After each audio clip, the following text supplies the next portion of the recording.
My life's journey had taken me far from my origins. Although I was born in the United States, I had spent 2 decades in Hong Kong, building a business that flourished and made me a wealthy man. After 20 years abroad, a deep longing for my roots pulled me back. I planned to return to my home in New York, but first, a week-long stop in California was essential. I had an old friend living in San Francisco, a man I was eager to see again. His name was Elias Vance, and he had been a dear friend for many years. We had maintained our bond through countless letters, but lately, communication from his end had ceased, leaving me with a sense of unease. Vance had never held a conventional job. He came from a wealthy family, and his father provided him with enough money to live comfortably without the need to work. Elias was a deeply superstitious man, a firm believer that luck, fate, and even magic were the true forces shaping our lives.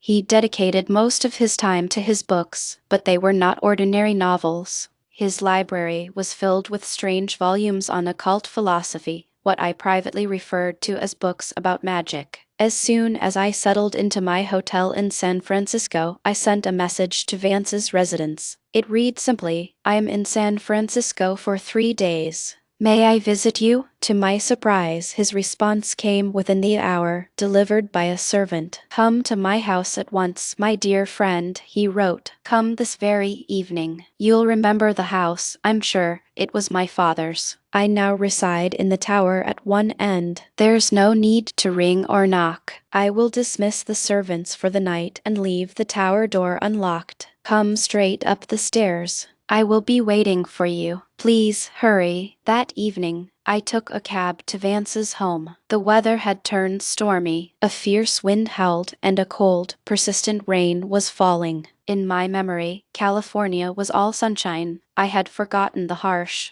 wet chill of its winters. Vance's house was situated near the Pacific Ocean, an imposing, somewhat ugly 2-story brick building with a prominent tower at one end. It was surrounded by a garden that must have been beautiful in the spring, but now, in the dead of winter, the trees were bare skeletons and the flower beds were barren earth. The cab driver stopped near the tower. Although the front door was merely a few yards away, I was drenched by the time I stepped out. I ran to the tower door, turned the handle, and found it unlocked as promised. A single, dim lamp on the stairway cast long, dancing shadows, making it difficult to see. I ascended the stairs slowly, my hand trailing along the cold wall for guidance. At the top, another door awaited. I opened it and stepped into a room lit by a similarly faint lamp. Elias Vance came forward, grasping my hand firmly. He was dressed in a long silk robe and soft leather slippers, an attire that seemed both old-fashioned and peculiar. We stood for a moment, looking at each other, and I was genuinely shocked. It had been years since I had last seen him, and time had not been kind. The handsome man I remembered was gone. His hair was now a stark gray, his face alarmingly pale, etched with deep lines around his eyes and mouth. He looked like a frail, thin old man, though he was no older than 50. Yet his large, bright eyes shone with a strange, feverish intensity in the shadowy room. "Welcome, my friend. Please sit down," he said, his voice a low rasp. He offered me a glass of wine and a cigar, and we attempted to make conversation, but it was strained and awkward. Reunions after so many years can sometimes be a source of sadness rather than joy. Perhaps sensing my thoughts, he said, "Non sum qualis eram. I'm not as I once was." I tried to lighten the mood with a joke. "Your Latin hasn't improved, I see." "Latin is a dead language," he replied, his smile vanishing, "and I am a dead man. I will die very soon." I was speechless. I puffed on my cigar and sipped my wine, the silence between us growing heavy. Outside, the wind howled. I felt a sudden, strong urge to leave. Then I heard it, a faint, rhythmic noise. Tap, tap, tap. It seemed to come from one of the tower walls. It wasn't loud or urgent, not like someone knocking on a door. It was a soft, deliberate tapping, like a signal, a coded message. My friend's expression shifted to one of mingled excitement and terror. His eyes blazed. I didn't know what to do. I stood up. "I can see you're tired, Elias," I said. I should leave. Perhaps I can visit you tomorrow. He turned his head sharply towards me. Please stay, he pleaded.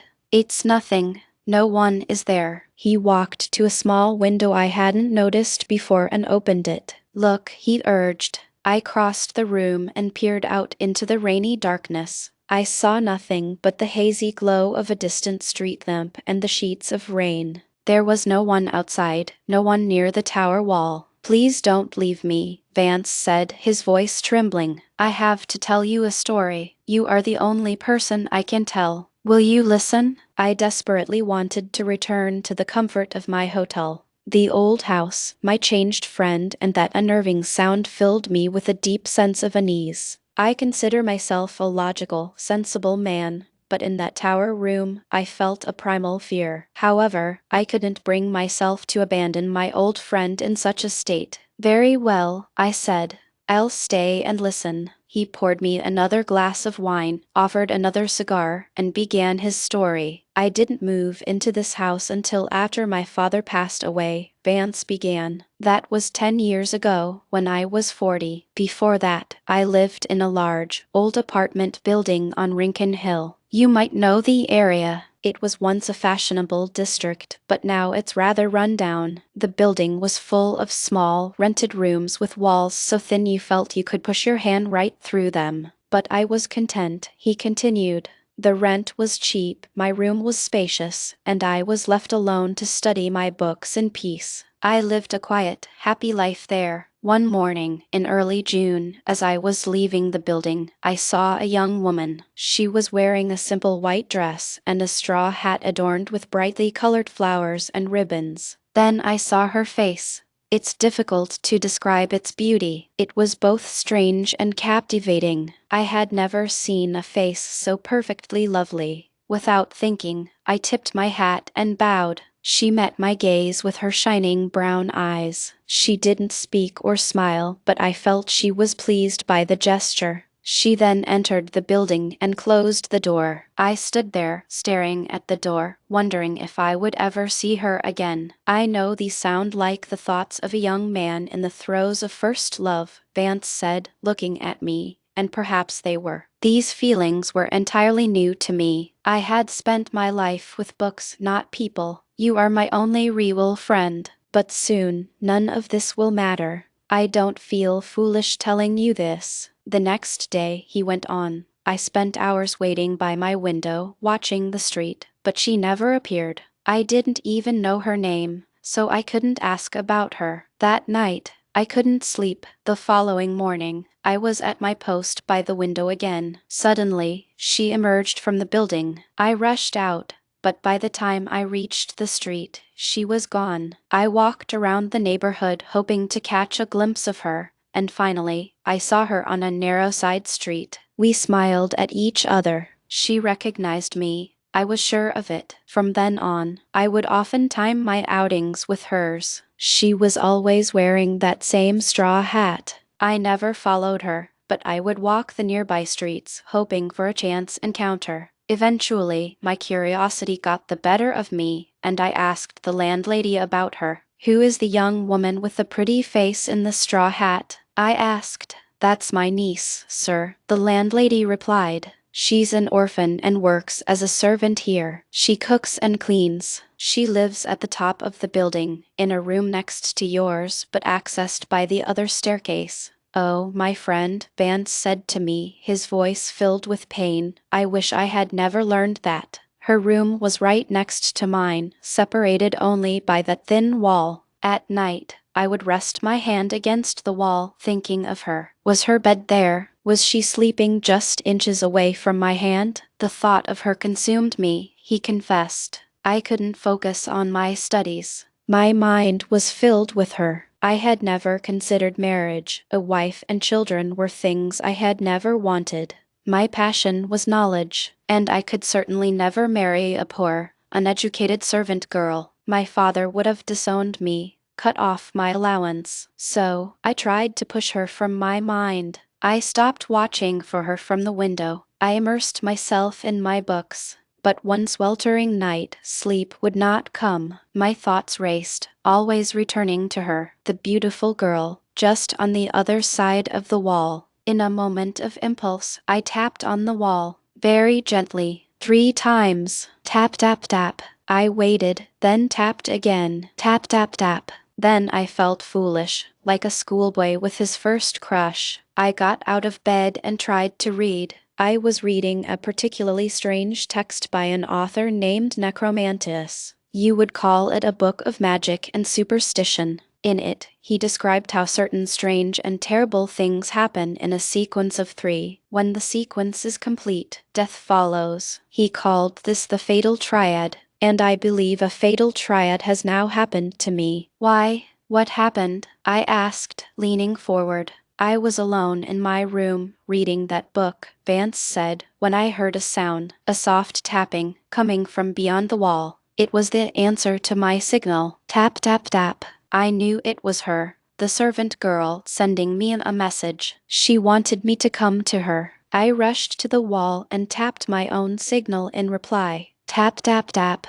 But after that silence, she never responded to my other signals. I listened for hours, but heard nothing more. For days, I looked for her, but I never saw her again. I tried to forget. Then, one evening, exhausted, I went to bed early. In the middle of the night, a soft sound woke me. I sat up in bed, my heart pounding. I heard it again, a soft tapping on the wall right beside my bed. In a few moments, it was repeated. Tap, tap, tap. I was about to reply, but then I remembered she had ignored my last message. I decided I would not reply to hers now. I lay awake for a long time, listening, he said, taking a sip of wine. But I did not reply. Eventually, I must have fallen asleep. When I woke, it was late, and I felt drained. I decided to get some fresh air. As I opened my door, the landlady was standing there. "Oh, Mr. Vance," she said, her face grim. "Have you heard the terrible news?" My heart began to hammer in my chest. My voice shook as I asked, "What news?" "My poor niece," she said. "She was sick for a week. Didn't you know? I've seen you watching her. Didn't you know she was ill?" I was stunned. Vance told me. I didn't know what to say. Yes, I had watched her, but we had never spoken. My mind was so full of my books and of her that I had lost all track of time. How long had it been since I'd last seen her? A few days? A week? I couldn't remember. "And how is your niece now?" I managed to ask. The landlady's eyes filled with tears. "I'm so sorry, sir. She was very ill last night. I stayed with her. The poor girl made only one request. She wanted her bed moved so it was right up against the wall next to your room. We moved it for her. It seemed to make her happy. She kept touching the wall and smiling. A few hours later she died." The expression on Vance's face was one of absolute torment. "When I heard that, I felt like I was dying too," he whispered. What had I done? I had sent my thoughts, my very essence, to her through that wall. I hadn't used words. I had used the occult arts, magic, to send a message. A few days later, I received word of my father's death. I left that apartment on Rincon Hill and moved here, to this house. And I have been here, in this tower, for 10 years, waiting for a visitor. I wasn't expecting you, but your visit is not a surprise. Necromantis wrote that signs are repeated 3 times. You've heard my story. Now you must decide. The first time, I sent the signal and she replied. The second time, she sent a signal, and I did not reply. And tonight, you heard the tapping too. That was the 3rd time. The fatal triad is complete. I stood up and took Elias's hand. He knew I understood his grief and his terror. He squeezed my fingers and managed a faint, sad smile. I said goodnight. There was nothing else to say. The next morning, a servant from Vance's house arrived at my hotel. He brought a somber message. My friend, Elias Vance, had died during the night.